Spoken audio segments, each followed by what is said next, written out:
Chapter 21. The Curtain Dark. Part 2.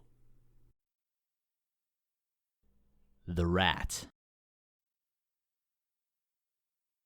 Labored breathing pierced the night, and all along the Upper Wharf Street all that could be heard was the desperate in and out as the man called Rat stumbled, bleeding and beaten and exhausted but still running, towards Levy, a broken-down bar that made up his men's unofficial headquarters. As he reached the door, he nearly fell into the room, stumbling straight into the chest of Melvin, one of his lieutenants. "Boss?" Melvin asked. "Weapons," Rat mumbled. "Get the fucking weapons." He stumbled past Melvin towards the back of the bar, stopping only to roar, "No!" and sent the scattered men running towards hidden compartments and back cabinets where they stored their knives and swords, their crossbows, their well-made bows, spears, and the elite stuff that they'd been adding over time, a brilliantly crafted double-barrel crossbow and a few folded steel blades that they'd purchased with money from Rat's first job with Kyrie Krona. As they ran, Rat stumbled again towards the back of the bar, searching for a bottle of whiskey and pulling it off the wall, throwing it back. Melvin was whipping his men into shape, lowering stone shutters by the windows, dropping shades, killing lights around the bar until there were only a few on the crucial choke points. It was there, with his boss leaning against the walls, still chugging liquor, that Melvin found Rat. "What's coming for us, boss?" Melvin asked. "Where are the rest of the team?" "Dead. All dead, or at least dead now at the fire didn't get 'em or Krona's men stopped to check. They don't leave mistakes, they told us." "Krona's double-crossed us?" Melvin asked. Are you sure we should stand and fight?" "No, not Krona. Someone else. Hit us right in the middle of the fucking job, wiped the whole goddamn team out." "Rat, what are you talking about?" Melvin asked. "We got another crew to deal with." Rat stopped, shaking his head and then laughing as he took a drink. "No, not a crew. It's just one man. Just one fucking man." There was a hesitant silence in the air. "One man," Melvin repeated back. "One man did that to our whole team. You're crazy, Rat." "Your brother's probably dead along with the entire crew from that job," Rat said. "And if I had to guess, the fucker's coming here 'cause I didn't come quick. So you want to tell him it's not possible you can do it to his face when we fucking kill him?" Melvin's eyes went wide. "The whole team," he said. "To one man. I never seen someone that fast, that strong. Not the pros, not the pit fighters, not even the fucking light corps. Maybe one of the freaks worked from the south in the war could have done it, but... Oh, God, have mercy." Melvin's face went to stone. "Well, whoever he is, he crossed with us and that's death," Melvin said. "We'll bury the bodies of our brothers tomorrow. Tonight we burn his." Rat leaned back against the wall, taking another drink as the men began to move again. As the windows went totally shut, now boarded up, leaving them all in just flickering torchlight, he laughed and drank. "There's no way," he muttered, almost to himself. "What is it, boss?" Melvin asked. There's no fucking way," Rat repeated. "What are you talking about, boss?" Melvin said again. "I was in a cell next to him," Rat explained. "The guy, bastard who did all this. He told the Light Corps cunt he was... No, there's no fucking way." "What did he say, man? God damn it," Melvin demanded. Rat looked up to him, reading his eyes. "He told the bitch he was the Iron Wolf," Rat said. Nimrasa, the Night Hunter. Death fucking itself.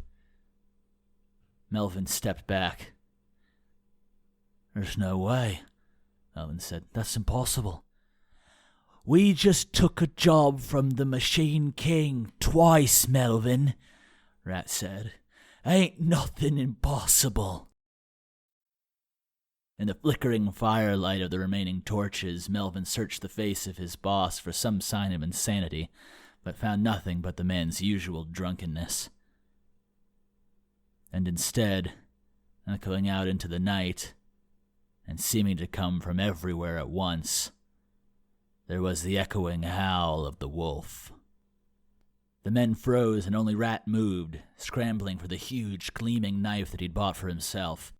He found it in his secret compartment under the bar, bringing it around as the men circled, crossbows trained on the door. From beyond the bar walls came the sound of steady footsteps growing louder, heavy boots on the cobbles.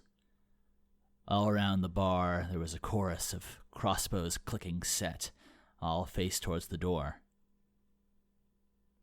There's no fucking way, Melvin said.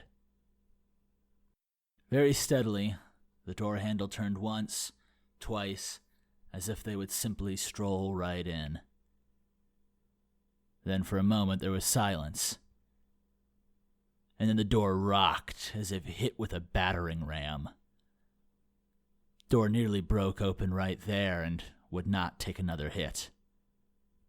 The second one didn't come, not at first.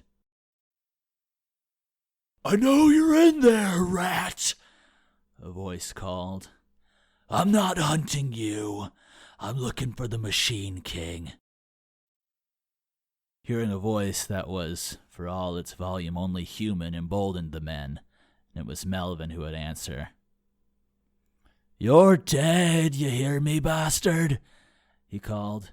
You think you can come here on our ground, kill our men, and ask to talk? You started a war. There was a silence, and when the voice next spoke, it dripped with heavy weight and certainty. I won't kill any man who drops his weapon, he said. Last warning. Caught between responding with bravado and fear, the men were slow to react as the door exploded inward. A pair of iridescent blue crossbow bolts followed before the pieces had even hit the ground, striking two bowmen in the chest. The remaining bowmen attempted to lift and fire, but instead found whipping torches taken from the wall hurled to intercept them. The tumbling torches made impact, and the world became flashes of light and surging shadow, undercut by cries of terror and hatred. As the last of the screams died, the man who had once been called the Iron Wolf of Edera walked through the space on the floor, where Rat lay crawling away, both hamstrings cut to prevent his escape. Stepping on the man's neck, the Iron Wolf stomped down until Rat called out in fierce curses, and then lifted the man like a stuck pig under the bar, face down in broken glass. Where's the Machine King? The wolf asked. Blow me, Rat said. I forgot you love the pain. I'm going to try this a little different, the wolf said. He reached down on the floor where Melvin lay dazed and barely breathing, one of the blue bolts in his back. Every time you don't give me the answer I want, I cut a piece off of this one, the wolf said. He's already dead, Rat groaned. Not if you give me some answers, the wolf said. He flicked out Rat's knife, and in a flash cut off Melvin's pinky finger. The unconscious man grunted, and the wolf held the spurting wound to the fire to close it. Fuck you! Rat groaned. The wolf swiftly removed another finger and began to cauterize the wound. Fucking hell, you didn't even give me a chance to... Another finger was gone. Stop! Stop! Don't cut off any more. God damn it, I'll talk, Rat said. The wolf did not drop Melvin. You're fucked up, Rat muttered. All this for the Machine King.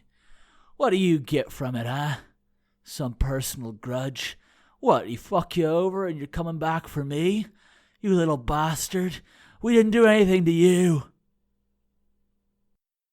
If you'd like to know why, I can always just send you to ask Ori and Goff, the wolf said. What?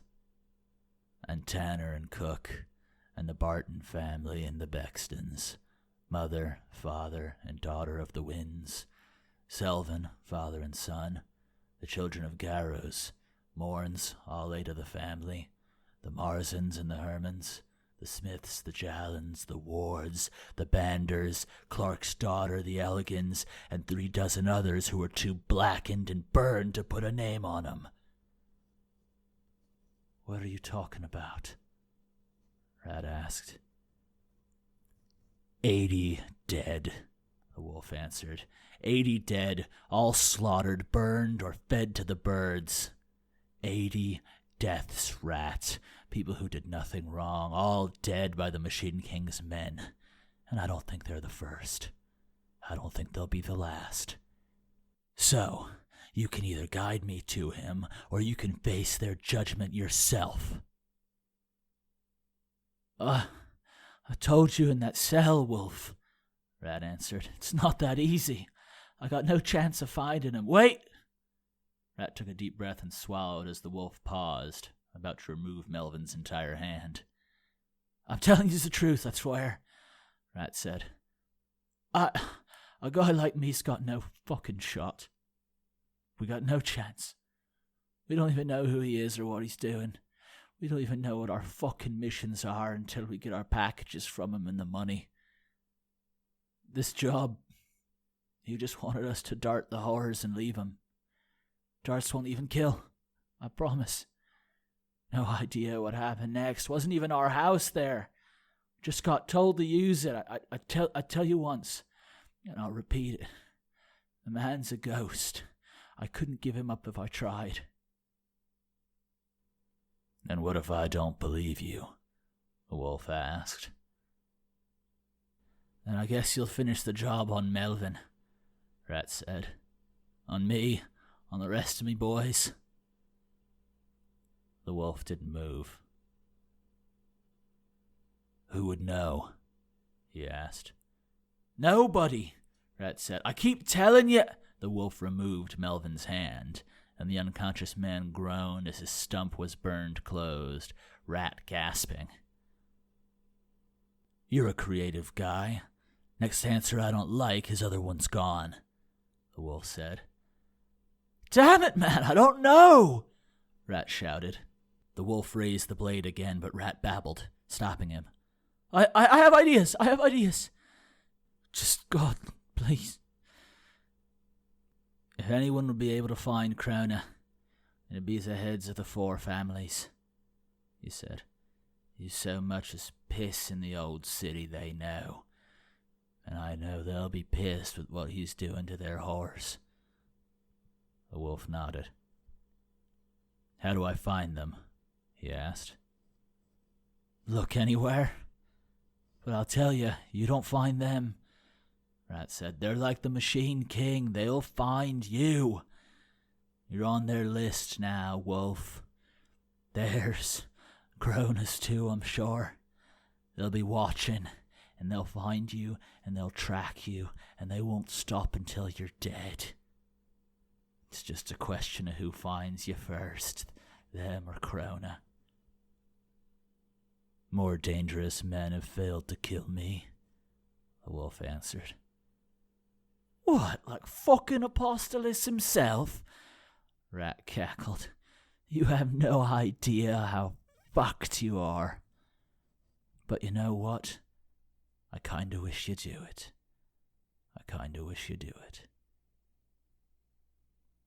The wolf looked down at him, and then turned, heading back towards the front of the bar, pausing only to wipe the blood off of Rat's knife on a body hanging from a chair.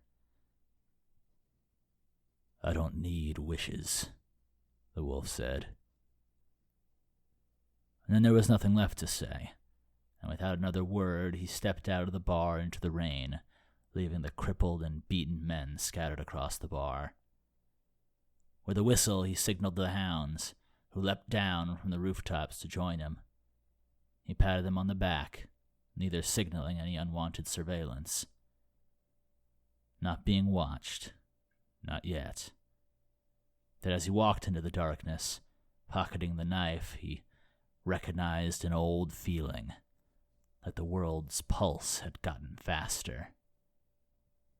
He could not tell how long it was to take, or how short, how bloody or how brutal it would be, or even if he would win.